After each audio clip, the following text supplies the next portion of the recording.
Paul George. Mitch, seems like your boy Daryl Morey may be able to pull it off. Might be Getting able to Paul salvage George. something. Woo! We'll talk about that and more next on Locked On 76ers.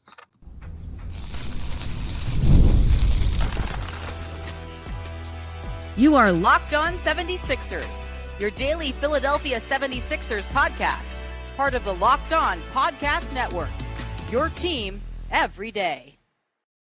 Thank you for making Locked On 76ers your first listen every day. We are free and available wherever you get your podcasts and on YouTube, part of the Locked On Podcast Network, your team every day. Today's episode is brought to you by FanDuel. Make every moment more. As playoffs wind down, the sports stop sporting like we want them to, unless you're in the track and field. But this summer, FanDuel is hooking up all customers with a boost or a bonus daily. That's right. There's something for everyone, every day, all summer long. Visit FanDuel.com/locked on to get started. Hello, my name is Keith Pompey, and this is my right-hand man, John Mitchell. We're coming to y'all with a special Sunday free agent edition, right? That's right, a special Sunday free agent edition. And we got a lot to talk about. You know, Paul George, we both have sources who said that Paul George right now, the Sixers right now are favored to get Paul George in free agency, which begins tonight at 6 o'clock. So we'll discuss that. We'll also discuss if Paul George does come here, what can we expect from the Sixers? Yeah. And then thirdly, we'll talk about other free agent parts. Talk about Tobias Harris, who could end up somewhere else today. So we'll talk about that next. Now, Mitch, what's your hunch, bruh? I mean, or what's your hunch with PG3, PG13? Yeah, I think talking to certain folks who are very close to that situation, my feeling is that PG is quite possibly the 76ers to lose. You know, I'm hearing that he's very interested in possibly playing for the 76ers, and well, not possibly, in playing for the 76ers. Of course, it's early in the day. Free agency doesn't start till 6 p.m. today. Mm-hmm.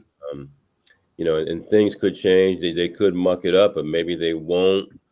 And let's be quite honest about it. The cupboard is pretty bare with the free agents now. I mean, you see this flurry of activity.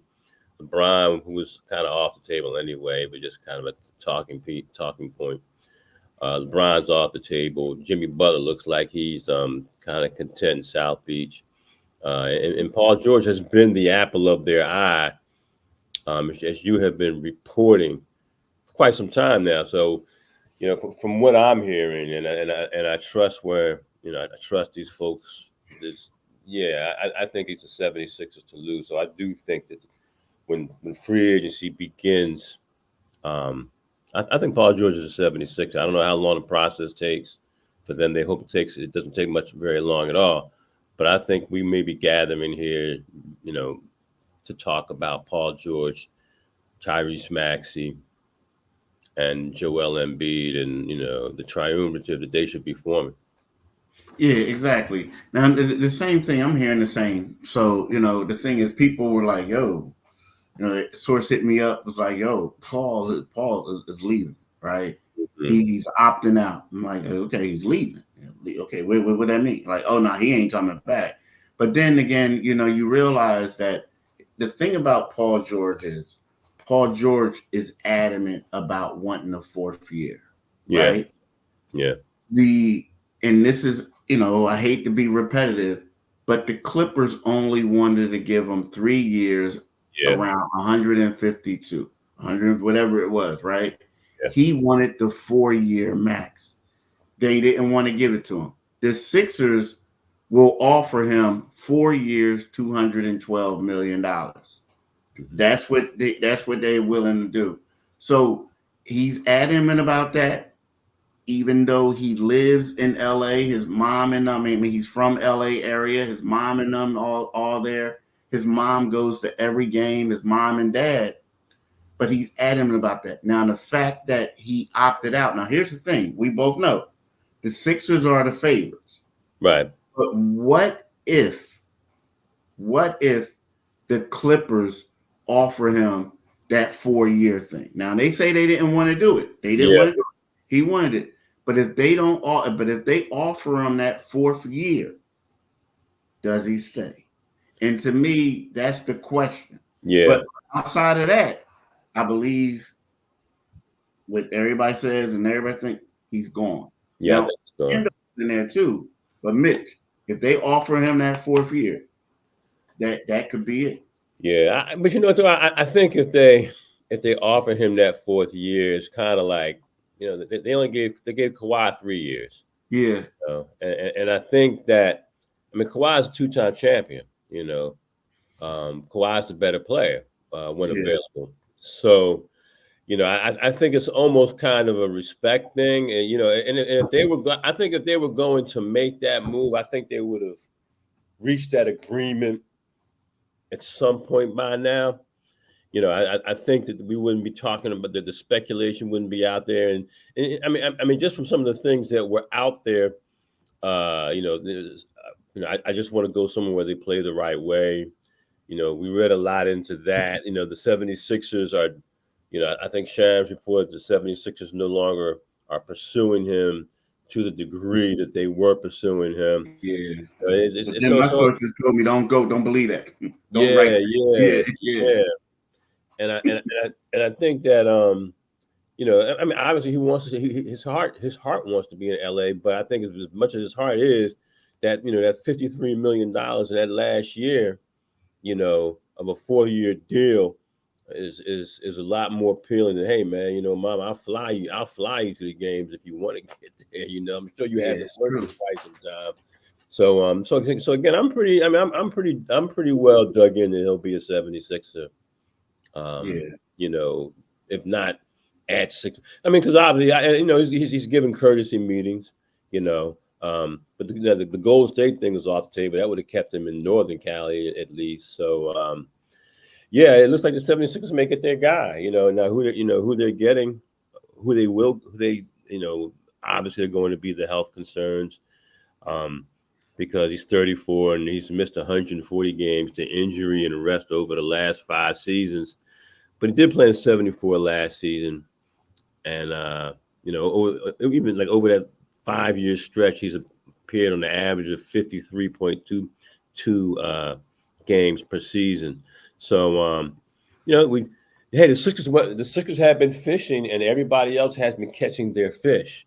You know, the New York Knicks have been catching their fish. The Indiana Pacers appear to be getting to catch a fish that they had their eye on, and other fish have just moved on to a different area of the ocean, and they're not interested in what they had to dangle. So, you know, it looks like, if you know, they've honed in on Paul George, and it sounds like Paul George is honing in on him. Of course, if you know, the one thing that could throw a wedge in that would be for the Clippers to offer, you know, that 4th year. I think that would be the Sixers Titanic. I got a question for you though.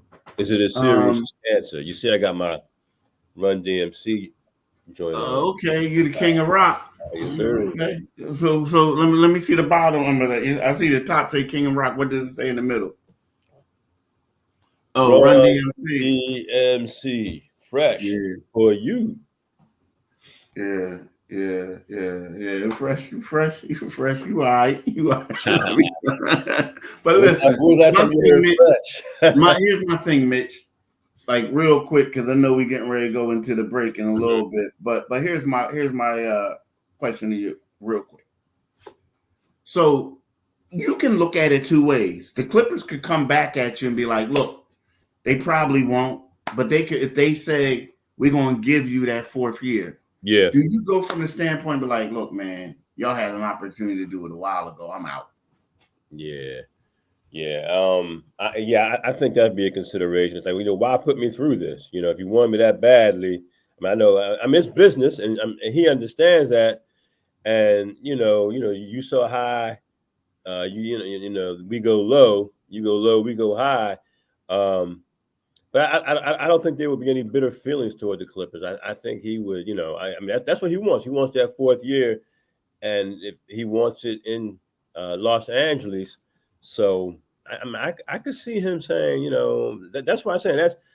But I just don't think that they're going to do that. I don't think the Clippers are going to. Nah, I think. You know what? And no offense to them, I think if you do that, you might have a problem with Kawhi, Right. who's saying, "Look, I took 3 years. Like, Yeah. y'all, you know, this is what y'all was saying." Yeah. And now it's like, yeah, I think that'll be a problem. Yes, I think that'll be a problem. I took You know? 3 years. He doesn't have to say, but he's the better player. He's got the championship cachet. Mm-hmm. You know, and so we'll talk about that a little bit more on the other side. But right now, let's talk about FanDuel. I love me some sports. I love them so much, I never want them to stop. But the playoffs have wound down, and you're getting fewer games. You're getting a lot of baseball. You are getting some Olympics, but I don't think any of you trying to go over to Paris. So, and you know, the sports just aren't sporting like I want them to. But FanDuel lets me keep the sports going whenever I want. All I have to do is open up that app and dream up bets anytime I'm in the mood. This is what I do to get us in the mood. Whispers. And this summer, How you want to sing that with a Run DMC shirt on? I know, right? This summer, FanDuel is hooking up all customers with a boost or a bonus daily. That's right. Just something for everyone, every day, all summer long. So head over to FanDuel.com/locked on and start making the most out of your summer. That's FanDuel, official sports betting partner of Major League Baseball.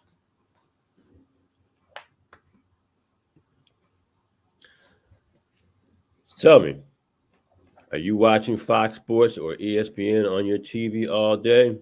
Sometimes you got to turn that volume down. Sometimes you almost want to pull the knob. Just pull the volume button all the way down with all that shouting.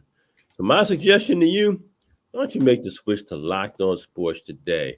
A free 24/7 sports streaming channel program for you every day to bring you the biggest stories without all the screaming.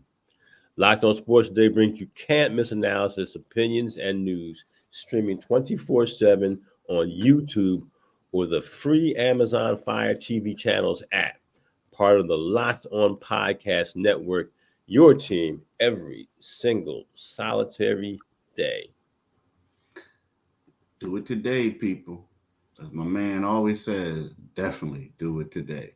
So, Mitch, here's the deal. So, we're up here talking about Paul PG coming. Mm-hmm. Now, the thing is, the Boston Celtics right now are the defending champions, right? Yeah. They're the NBA champs. They're going to be the defending champs. Yeah. Dynamite squad. Mm-hmm. The New York Knicks are the deepest team in the NBA right now. Like, yeah, there's no question about it. No question about it. Got some dogs on that team. Yeah. They got the Nova Knicks, they call them, but they got more than that. They got some dogs. PG, with the addition of PG, where the Sixers rank to you? They now are. Well, there's a caveat I'll get to in a moment that we always have to get to when talking about this team. I think that you bring PG in here and PG performs up to snuff.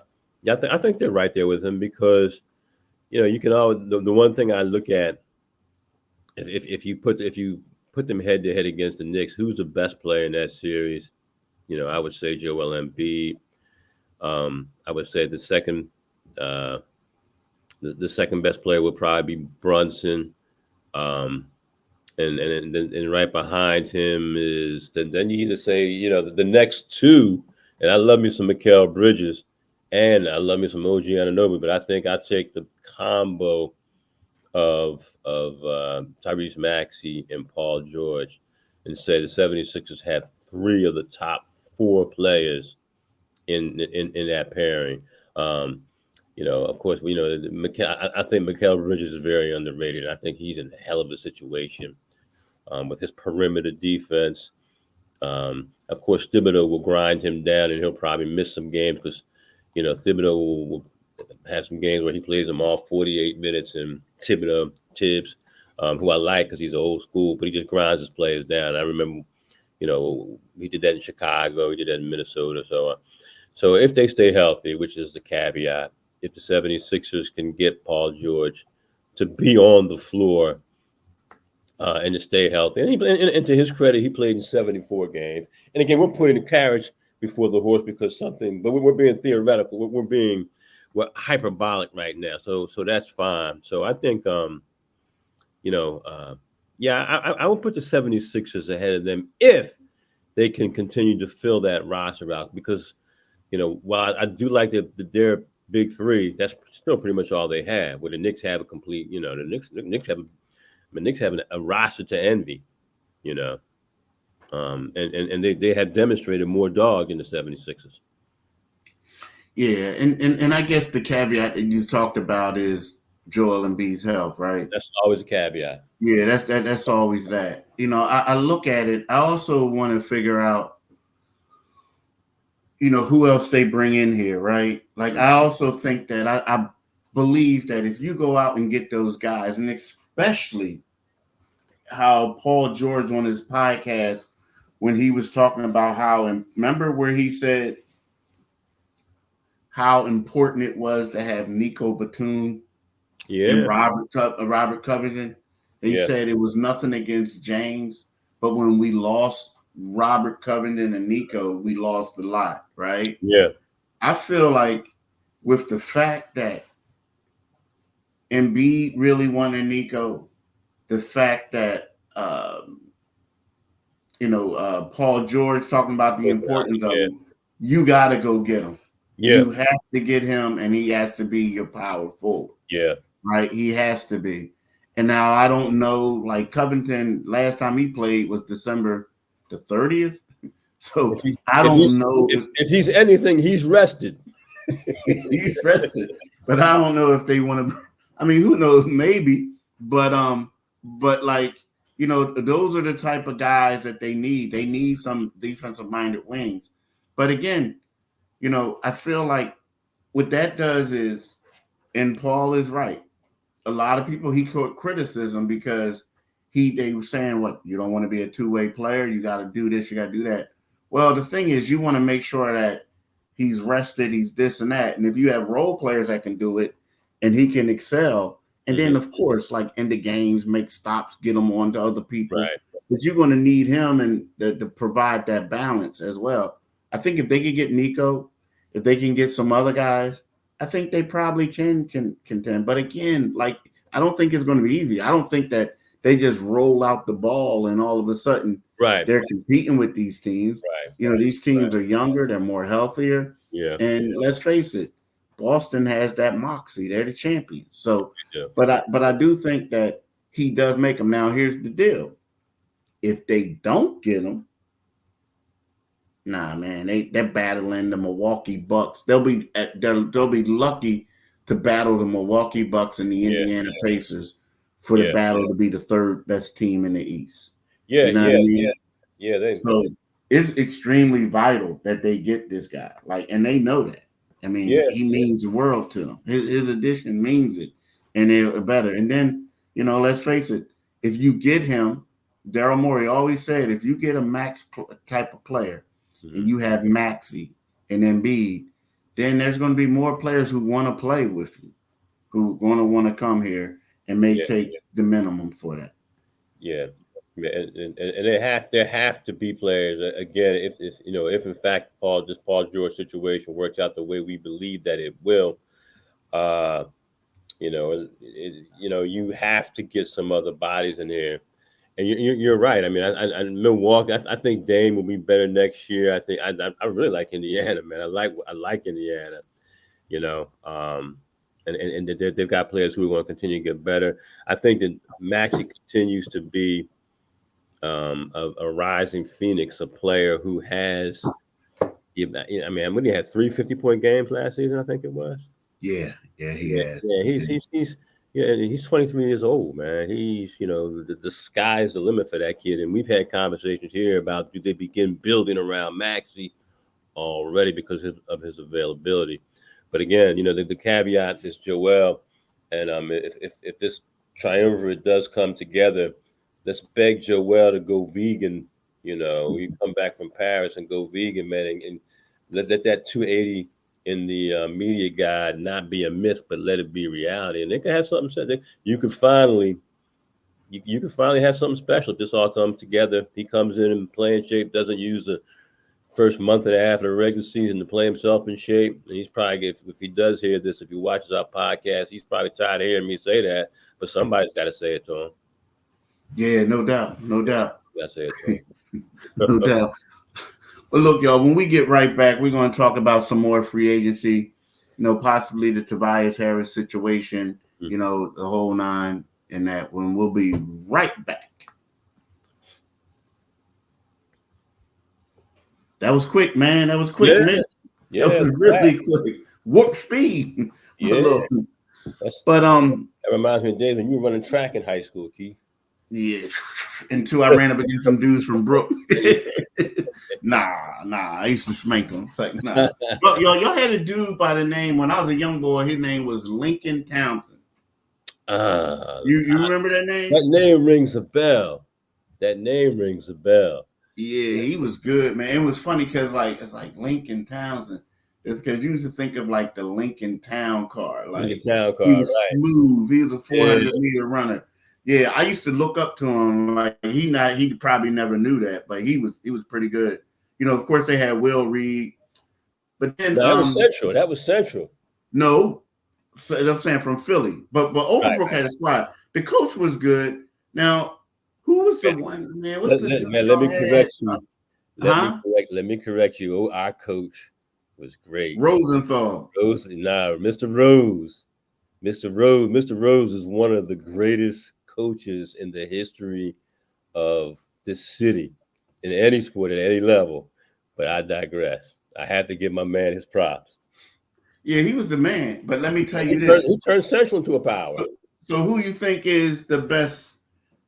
All right, see, now here we go. He did. But who did you think was the best guy? Well, the best guy that I've seen that come out of Overbrook. Track and field. Yeah. All right, Drummond. All right. Okay. Yeah. Okay. All right. I'm about to see if you knew what you're talking about. I mean, probably.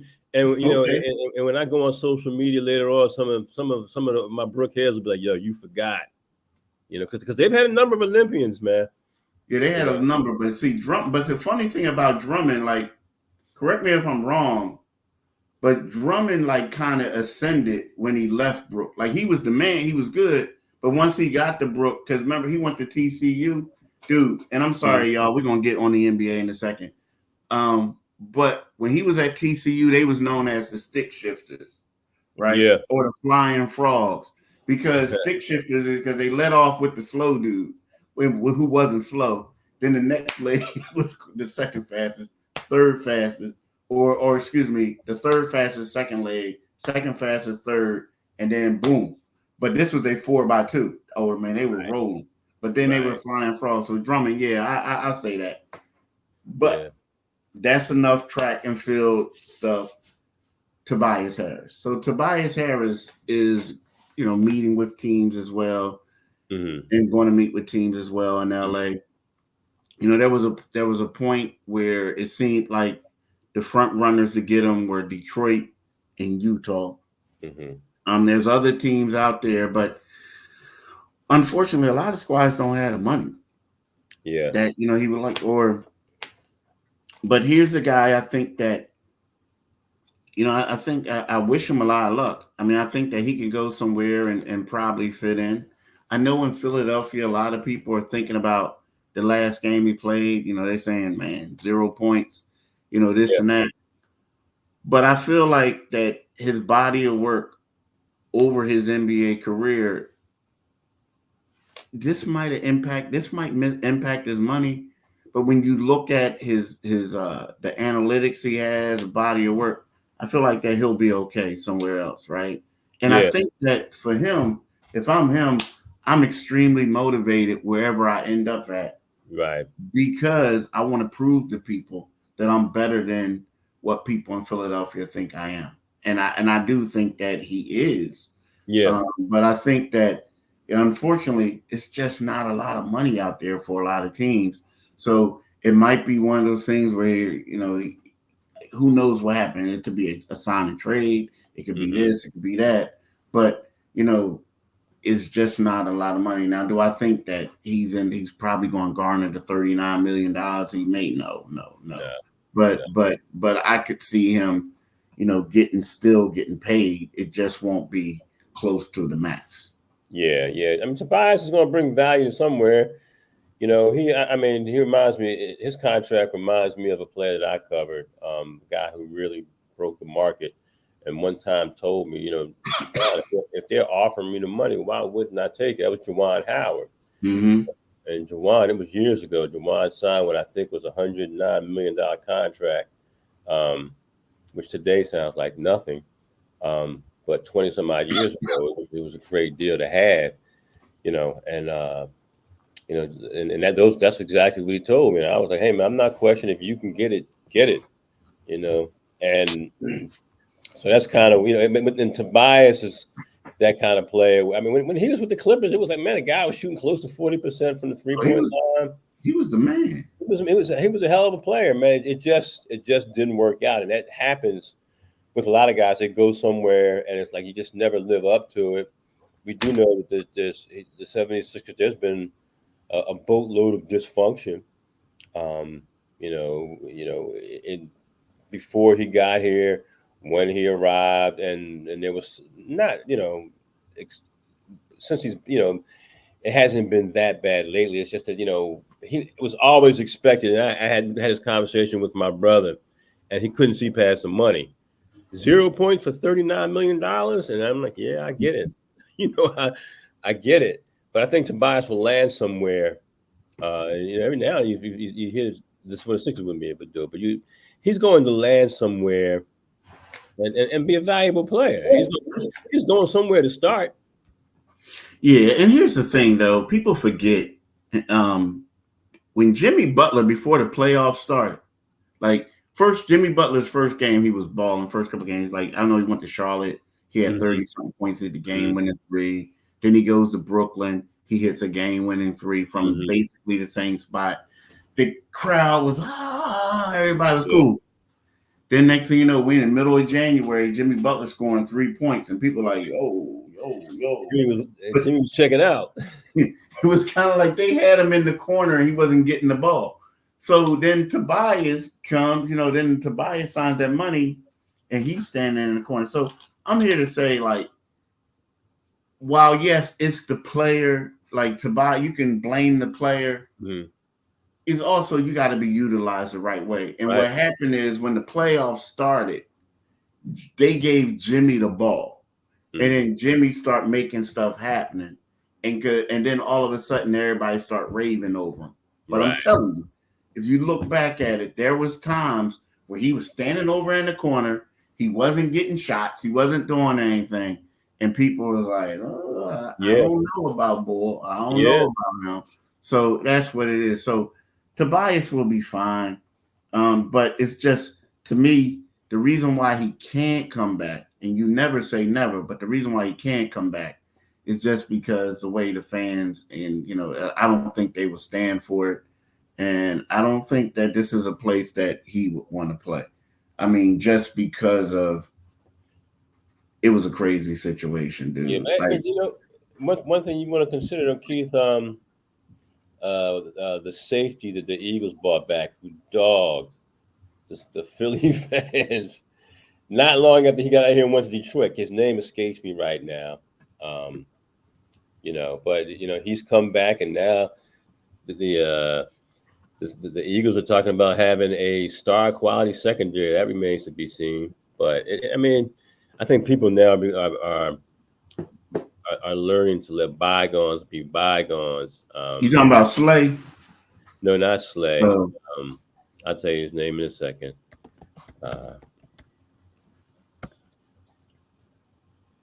or maybe I won't. Yeah. So, But the guy from Detroit, Eagles. Let's see. Now it's bothering me. C.J. Gardner oh, Johnson. him? Yeah, the boy. Yeah. That's crazy. You remember he left here and he was hurt for most of his time in Detroit, but he looked like the second coming of Ronnie Lott minus the impact hits, when he was here in that year, Yeah. last year's collapse. So I think can you let bygones be bygones? If you want, listen, if you want a championship, sometimes you got to swallow your pride. And that goes for the fans as well. Yeah, we'll see. But yeah, we'll see. But hey, all I know is it seems like from what we both have that Paul George is the Sixers are the front runner to get Paul George. So we'll see what happens. We'll see how these meetings go. Mm-hmm. And we'll see if he changes his mind. Yeah. But as of right now, it appears that the Sixers have a great chance of adding Paul George and making the postseason splash. Yeah. That Daryl Morey definitely had to make. He desperately needs one. He definitely had to make this. Yeah. If not, I can see what John's going to be talking about come Monday morning. Oh man. Let's listen. Listen, there's a tropical storm headed our way. Let's not have one on the internet as well. I hear you. I know, right? So look, we would like to thank y'all for listening, and we'll be back tomorrow. Have a blessed day. Peace. Have a great one, y'all.